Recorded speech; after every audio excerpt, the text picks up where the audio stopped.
Hello, greeting dear parents and students. This is Mahesh for Shiv Senior Secondary School Gatoli. आज हम आपके English subject से chapter 4 which is how Jack went out to seek his fortune इसका concept connection करने वाले हैं. यानी post its exercise there is a grammar portion. हर पार्ट के पीछे पार्ट की एक्सरसाइज ख़त्म होने के बाद एक ग्रामर पोर्शन होता है. आज पार्ट 4 के बाद जो ग्रामर पोर्शन है वो हम करने वाले हैं. आज का टॉपिक है countable noun and uncountable noun. Nouns जैसा कि हम जानते हैं, यानी जिसे हिंदी में हम संज्ञा कहते हैं, वो शब्द जो किसी भी जगह, वस्तु, जीव या भावना का नाम बताते हैं वो संज्ञा कहलाते हैं. So nouns are naming words. They tell us the names of different places, person, living beings और emotions. So they are called noun. तो नेमिंग वर्ड्स होते हैं नाउन. उनमें भी दो प्रकार की चीज़ें होती हैं. ये इसकी कैटेगराइजेशन है बेस्ड अपॉन काउंट. तो कुछ ऐसे नाउन्स होते हैं जो काउंटेबल होते हैं, कुछ ऐसे नाउन्स होते हैं जो अनकाउंटेबल होते हैं. काउंटेबल को वर्ड्स समझ में आ रहा है आपको. काउंटेबल मतलब जिसे गिना जा सके. अनकाउंटेबल नाउन मतलब जिसे गिना ना जा सके. तो इसके एग्जांपल्स आपको बहुत इजीली मिल सकते हैं. जैसे अगर मैं कहूँ pen, for example if this is a pen. So pen एक नाउन है क्योंकि एक नाम है एक वस्तु का. तो पेन एक नाउन है. पेन काउंटेबल है. अगर मैंने यहाँ पे बहुत सारे पेन रखे तो क्या आप उन्हें गिन के बता सकते हैं कितने पेन हैं? बता सकते हैं. So this becomes countable noun. Okay, but let's say I tell you water is also a noun. Water यानी पानी. तो क्या आप पानी को काउंटेबल या अनकाउंटेबल में से क्या कहेंगे? पानी को गिन के बता सकते हैं? मैंने आपको पानी रखा है एक बर्तन में, तो मैं कहूँ इसमें पानी को गिन के बताइए. So can it be counted? No, it can not be counted. उसको यूनिट्स हम बनाते हैं. जैसे आपने ग्लास में डाल दिया, आप कहोगे एक गिलास पानी है, लेकिन उसी की जगह मैंने छोटे ग्लास ले लिए और उसी एक गिलास को 3 छोटे ग्लासेस में भर दिया, तो फिर वो 3 गिलास बन जाएगा. तो उसकी खुद की कोई फिक्स क्वांटिटी, फिक्स यूनिट नहीं है. सो इसे काउंटेबल नहीं कहते, अनकाउंटेबल कहते हैं. ओके, सो अब हम डेफिनेशन पढ़ते हैं इसमें. Things that can be counted are called countable nouns. Things that can not be counted are called uncountable noun. Very simple. Countable nouns can be singular और प्लूरल. काउंटेबल जो होते हैं वो दो हो सकते हैं, या तो सिंगुलर हो सकता है प्लूरल. जैसे pen singular, pens plural. Okay, pencil singular, pencils plural. Singular मतलब एक वचन, प्लूरल मतलब बहुवचन. तो एक है तो सिंगुलर हो जाएगा. पेंसिल, एक पेंसिल है तो वो सिंगुलर हो गया. पेंसिल्स तो वो प्लूरल हो गया.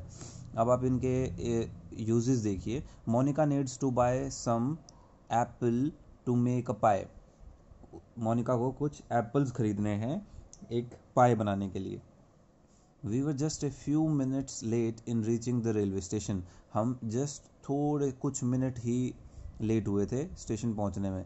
We can use the articles a an with countable noun. Countable noun के साथ ए और एन ये आर्टिकल्स होते हैं, इनका प्रयोग होता है. A glass full of mango juice is really nutritious. तो इसमें शुरुआत में आ गया अ ग्लास. नाउ नेक्स्ट, ये आपका पेज नंबर जो है 57 पे है. Bread, cheese, flower, flower FLOUR ये होता है आटा. News, sunlight and water are some things that can not be counted. ये वो चीज़ें हैं जिनको आप गिन नहीं सकते. यानी आटा, न्यूज़, समाचार, चीज़, ब्रेड, फ्लावर, इनको गिन नहीं सकते हैं. सो इन्हें अनकाउंटेबल नाउन कहते हैं. These are the examples of uncountable noun. For example, I usually drink some water before I begin.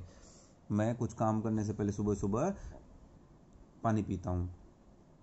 Begin eating my food, खाना खाने से पहले. I haven't got much work to do at the moment. Much work यानी काम को नापा नहीं जा सकता कि मेरा ये काम कितना था, तो इसके लिए मच वर्क यूज़ किया है. तो ऐसे नाउन्स के साथ जब आप वर्ड्स यूज़ करते हैं वो सम या मच बन जाते हैं. ए और एन नहीं आते इसमें. The time in the clock was 11 a.m. Some nouns are both countable and uncountable nouns. कुछ ऐसे होते हैं जो काउंटेबल में भी गिने जा सकते हैं, अनकाउंटेबल में भी. जैसे टाइम है. Time in the clock is 11 a.m. तो ये काउंटेबल हो गया. Do you have time for a game of tennis, ये अनकाउंटेबल हो गया. तो तुम्हारे पास कुछ समय है क्या हमारे एक गेम के लिए, हम एक गेम टेनिस खेल लेते हैं, तो ये वाला हो गया अनकाउंटेबल. सो ऐसे भी कुछ वर्ड्स हैं जो दोनों कभी काउंटेबल में काउंट हो जाते हैं, कभी अनकाउंटेबल में यूज़ हो जाते हैं. उसके बाद है collective noun. Collective noun refer to a group which has at least more than 2 और 3 मेंबर्स. कलेक्टिव नाउन वो नाउन है जो ग्रुप को रिप्रेजेंट करने के लिए यूज़ किए जाते हैं. इसका एग्जाम्पल देखिए. Herd, we saw a herd of elephants on our trip to national park. Herd क्या है? झुंड, हाथियों का एक झुंड हमने देखा जब हम नेशनल पार्क घूमने गए। तो ऐसे शब्द जैसे ये हर्ड है जो ग्रुप को रिप्रेजेंट करते हैं, उन्हें हम कलेक्टिव नाउन कहते हैं। ओके, ये इंसानों के लिए भी हो सकते हैं, ये जानवरों के लिए भी हो सकते हैं, और इनका भी स्पेसिफिक यूज़ है। जैसे वुल्फ का झुंड होता है तो उसे हम पैक कहते हैं। ओके, अब ये आपके नेक्स्ट पेज पे देखिए एग्जाम्पल दिए हुए हैं कलेक्टिव नाउन के। Okay, audience refers to collection of people. Audience का मतलब होता है दर्शकों का झुंड, तो लोगों के झुंड के लिए इसका यूज़ किया गया है कलेक्शन ऑफ पीपल। यूजेज देखो इसका एक sentence, the audience uploaded the singers excellent performance. दर्शकों ने गायक के बहुत अच्छे परफॉर्मेंस के लिए उसकी सराहना की, अपलॉडेड। कैटल, कैटल मतलब होते हैं पालतू पशुओं का झुंड। कलेक्शन ऑफ काउज और buffaloes. He took the cattle to graze in the field. वो पशुओं को चराने के लिए खेतों में ले गया। क्रॉकरी, क्रॉकरी का मतलब क्या होता है? जो आपके बर्तनों का सेट होता है उसे क्रॉकरी कहते हैं। Collection of plates, cups and saucers. Let us buy some crockery for our new kitchen. Family, family में कौन कौन होते हैं? सारे घर के सदस्यों को मिला के आपका जो ग्रुप बनता है उसे हम फैमिली कहते हैं, यानी हमारा परिवार। तो which includes brother, sister, mother and father. Furniture, furniture का मतलब क्या है? आपके घर के सामान, वो वस्तुएं जिनका प्रयोग आप उठने बैठने सामान रखने के लिए करते हैं। तो इसमें क्या क्या आते हैं? Set of chairs, tables, beds. Government यानी सरकार, तो सरकार में भी क्या है? मिनिस्टर्स का ग्रुप होता है, उस पूरे ग्रुप को गवर्नमेंट कहते हैं आप। ओके, और कार्ड क्या है? A collection of fruit trees. Public, collection of people. Stationery, collection of pen, pencil, paper. जो हम कहते हैं स्टेशनरी की दुकान है। स्टेशनरी का मतलब क्या होता है? जो आपके लिखने के चीज़ें हैं या ज्योमेट्री बॉक्स वाली चीज़ें हैं, उन सब को हम स्टेशनरी कहते हैं। Using collective nouns, collective nouns can be used in both singular and plural form. Let us look some examples. Place the bunch of flowers in the vase. Vase क्या होता है? जहाँ पे आप फ्लावर्स को रखते हैं, तो वो जो इसका आपका मिट्टी का बना हुआ एक पॉट होता है, इसे वास कहते हैं। इसकी स्पेलिंग है VASE, लेकिन पढ़ना इसको वास है। Place the bunch of flowers in the वास। इन फूलों के गुच्छे को वास में रख दो। Place the bunches of flowers in the vases. अब ये प्लूरल हो गया है क्योंकि अब कई वास हैं, ठीक है, 2 वास हैं, तो इन्होंने क्या कहा? जो गुच्छे हैं फूलों के उनको वासेज में रख दो। तो वास का भी प्लूरल हो गया वासेज, और बंच का प्लूरल हो गया bunches. Okay, here are some examples of collective noun. Collective noun के और एग्जांपल दिए हैं। An army of soldiers, a gaggle of geese, a bunch of grapes. तो ये पीपल के लिए हैं। कौन से कलेक्टिव नाउन होते हैं? यानी इंसानों के लिए। आर्मी सोल्जर्स की, क्राउड भीड़ लोगों की, class of students, team of players, family of people, coir of singers. Coir क्या होता है? जो लोग एक साथ गाते हैं उसे कॉयर कहते हैं, यानी बहुत सारे लोग एक साथ अगर गाते हैं एक आवाज़ में उसे कॉयर कहते हैं। Group of dancers, A band of musicians, यानी संगीतकारों का एक बैंड। एनिमल्स के लिए जो वर्ड यूज़ किए जाते हैं कलेक्टिव नाउन, वो यहाँ लिखे हुए हैं। एक गैगल ऑफ गीज, गैगल क्या है? बत्तखों के झुंड को कहते हैं, गीज बत्तख। पैक ऑफ वुल्स, जो मैंने आपको पढ़ाते वक्त एग्जांपल दिया था, वुल्स भेड़ियों के झुंड को हमेशा पैक कहते हैं। अ प्राइड ऑफ लायंस, और जो शेरों का झुंड होता है उसे हम प्राइड कहते हैं। तो ये स्पेसिफिक नाम है, आपको याद करने हैं कि शेरों के झुंड को क्या कहते हैं? प्राइड। भेड़ियों के झुंड को क्या कहते हैं? पैक। फ्लॉक ऑफ डक्स, बत्तख के झुंड को क्या कहते हैं? फ्लॉक। हर्ड ऑफ काउज और डियर, तो गायें या जो आपकी हिरन है उनके झुंड को हम कहते हैं हर्ड। ए स्वार्म ऑफ बीज, बीज यानी मधुमक्खियाँ, मधुमक्खियों के झुंड को हम कहते हैं swarm. A pack of dogs, कुत्तों के भी झुंड को पैक कहते हैं। ए फ्लॉक ऑफ शीप, भेड़ के झुंड को हम फ्लॉक कहते हैं। अब तो चीज़ों के बारे में है, अगर चीज़ें झुंड में है तो उन्हें क्या कहते हैं? जैसे अंगूर का गुच्छे को कहते हैं बंच। फ्रूट एक साथ रखा है, basket of fruits. Clump of trees, अगर बहुत सारे पेड़ एक साथ झुंड में उगे हुए हैं उसे हम कहते हैं क्लम्प।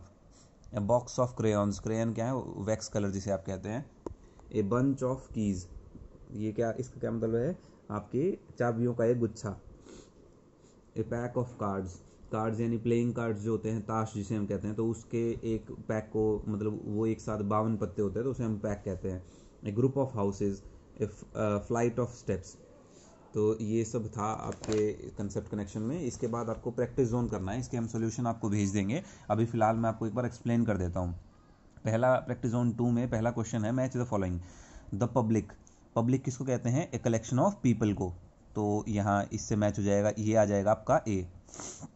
द गवर्नमेंट क्या होता है? कलेक्शन ऑफ मिनिस्टर्स, ये हो जाएगा आपका बी।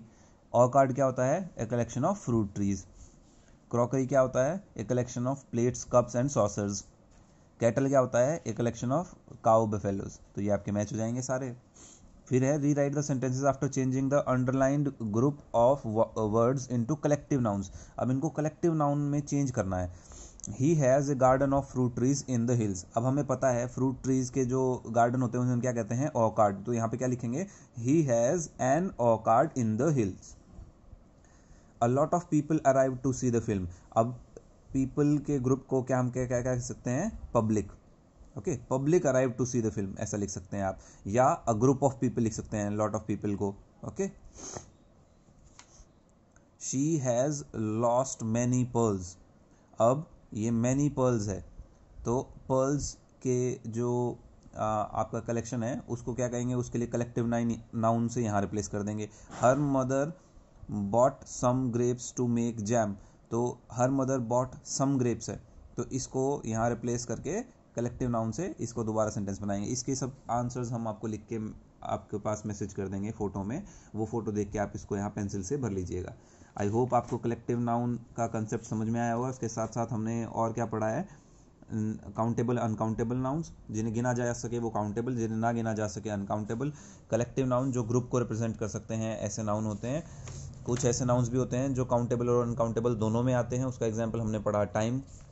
उसके बाद हमने यूजेस समझे कलेक्टिव के, और कलेक्टिव कैसे, पीपल के लिए कलेक्टिव नाउन्स कौन से हैं, एनिमल्स के लिए कौन से हैं, और थिंग्स के लिए कौन से हैं, वो भी हमने पढ़े। वो आपको याद करने हैं, जो इस टेबल में है पेज नंबर 59 पे, ये आपको याद करने हैं। जैसे सोल्जर्स के लिए आर्मी होता है, पीपल के लिए क्राउड होता है, स्टूडेंट्स के लिए क्लास होता है, प्लेयर्स के लिए टीम होता है, ये आपको याद करने हैं। और एनिमल के स्पेसिफिक नाम होते हैं, वुल्फ के झुंड को पैक कहते हैं, लायंस के झुंड को प्राइड कहते हैं, ये आपको याद करना है।